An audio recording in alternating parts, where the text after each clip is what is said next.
Hai, Assalamualaikum. Okey, video yang kedua ni saya nak bercerita tentang kelebihan Royal Q dan juga hobi. Okey, so kita hanya guna dua apps ni saja, sangat penting. Okey, so kita kena tahu. So saya ceritakan kelebihan yang pertama untuk Royal Q lah. Apa kelebihan Royal Q? Royal Q ni dia adalah robot yang kita sewa selama 1 tahun. Okey, so dia ada masa dia lah selama setahun dengan harga RM600 bersamaan dengan 120 USDT lah. Okey. So kalau kita kira dalam masa setahun RM600 tu bahagi dengan sebulan, okey, dalam masa setahun tu sebulan kita jatuh dalam harga RM50 lah. Harga dia RM50, macam lebih kurang kita bayar Astro lah. Tapi Astro memang long term lah, tapi ni untuk setahun Setahun RM50, setahun RM600 bersamaan dengan 120 USDT, sebulan RM50. So sehari jatuh dalam RM1.60 kita bayar robot ni. So apa kelebihan robot ni? Dia sama macam kita buat bisnes ataupun kita ni ada seorang pekerja. Jadi pekerja ni kita kena bayar dia gaji. So kalau ibaratnya kalau macam manusia ke, kalau kita panggil pekerja kita tu, tak kisahlah orang Malaysia ke, orang Indonesia ke, Bangladesh ke kan, kalau kita bayar gaji diorang kan, sebulan pun lebih kurang dalam 1,000 ke 1,500 lebih kurang.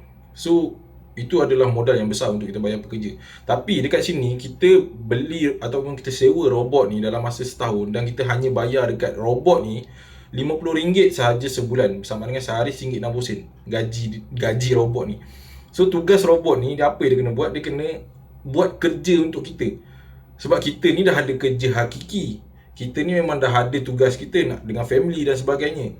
Dan kita banyak kerja lain kita kena buat. So, untuk bisnes kita dalam Royal Q ni, kita wajib ada satu pekerja, iaitu robot ni lah. Jadi robot ni function dia, okay, dia punya kelebihan dia, dia kena buat kerja untuk kita. Jadi dia sebagai pekerja kita lah. Of course kita kena bayar gaji dia lah. Okay, simple. Itu je. Okay, kelebihan yang kedua, hobi. Untuk hobi ni pula, kelebihan dia adalah dia salah satu bank terbesar dunia. Dia peranan dia, kelebihan dia ni, dia simpan duit kita lah dalam tu. Dia simpan duit mata wang digital kita kat dalam tu. Dia ibarat macam wallet lah, hobi wallet, ataupun dia nama dia Hobi Global. Okay, so kita tahu Hobi Global ni dia peranan yang pertama dia simpan duit kita.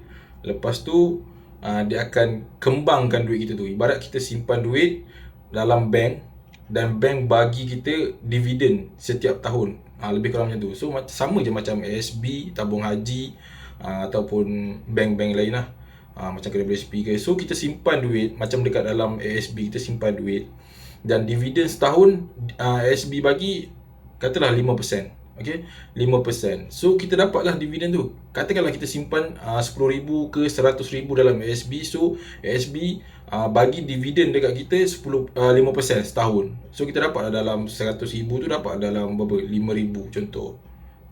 Sebab 5%. Okay, so sama je macam hobi ni juga. Hobi ni kita simpan duit dekat dalam ni dan dia bayar kita dividen lah macam tu.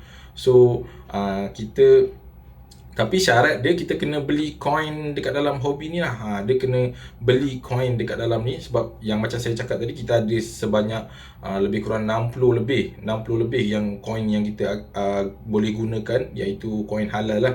So bila kita beli coin ataupun kita melabur, kita sebagai pedagang lah. Okay, contohnya saya ni sebagai pedagang, saya nak buat bisnes ni. Saya join Royal Q ni. First saya dah beli robot. Kedua saya beli pula, bukan beli hobi ni, maksudnya kita daftar. Hobi ni tak perlu bayar, robot saja yang perlu bayar. Hobi ni kita masukkan RM400, iaitu bersamaan dengan 100 USD lah. Okay, kita masukkan duit RM400 dekat dalam akaun hobi ni untuk kita berdagang. Kita nak melabur saham dekat dalam tu. So apa yang kita kena buat?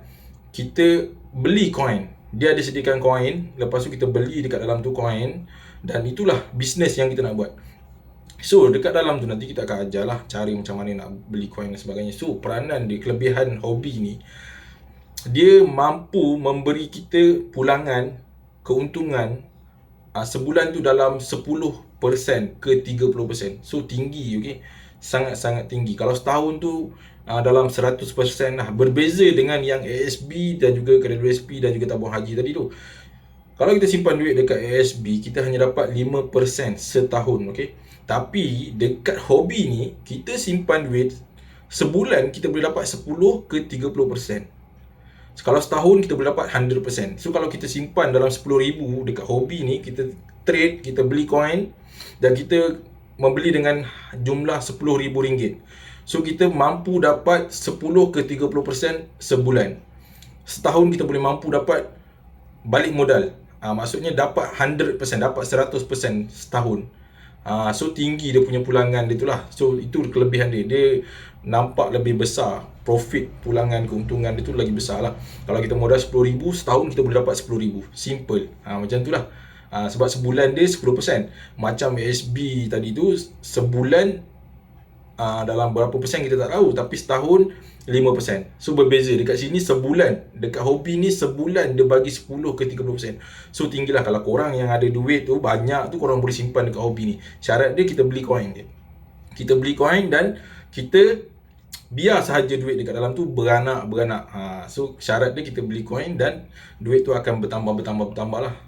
Setiap bulan kita dapat profit 10 ke 30% dan setahun kita boleh dapat 100%. Simple. Tu je yang kita kena tahu, okey. So itu adalah kelebihan untuk hobi.